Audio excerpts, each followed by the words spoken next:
They are the finest legal minds in the state. All right. The lawyers who are defending and prosecuting those at the center of the Flint water crisis are, by some accounts, the best that money can buy.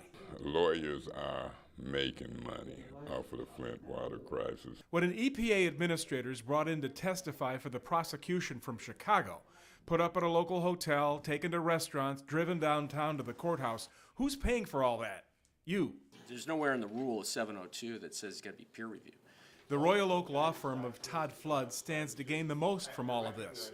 According to a new Senate Fiscal Agency report, Flood Law has spent $6.6 million in the case so far. The legislature has approved another $3.1 million. No, it's ridiculous. It costs us way too much. But later he defended the expense, saying, This costs lives. This costs lives. Is there a dollar amount on an investigation like this? The Senate Minority Leader thinks there should be. Senator Jim Ananich says taxpayers should be outraged over the money being spent. I've never seen anything like it before. I've never seen close to $30 million and no one convicted of anything and no end in sight. What will $30 million get you these days? Well, the DEQ estimates it spent about $668,000 a month on bottled water. Divide that by $30 million and the state could pay for bottled water for Flint residents for another 3.5 years.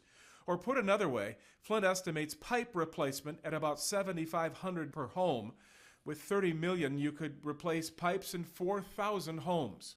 Ananich says some of the lawyers are making more than $1,000 an hour.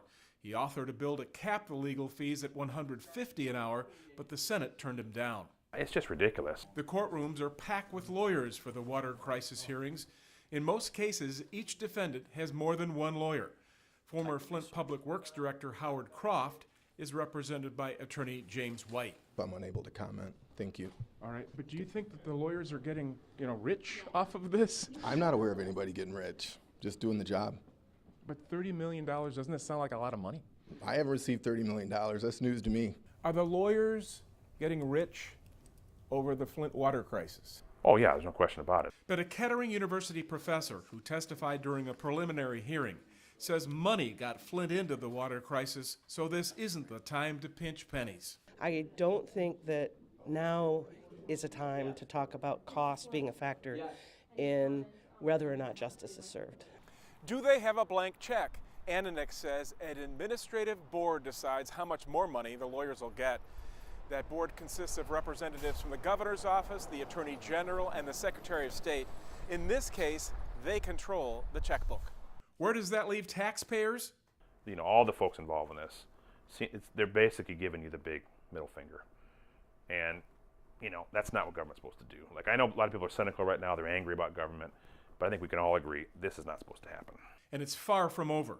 At this rate, if trial go this way, we'll be over 100 million maybe. In Flint, Joel Feick, Fox 66 News.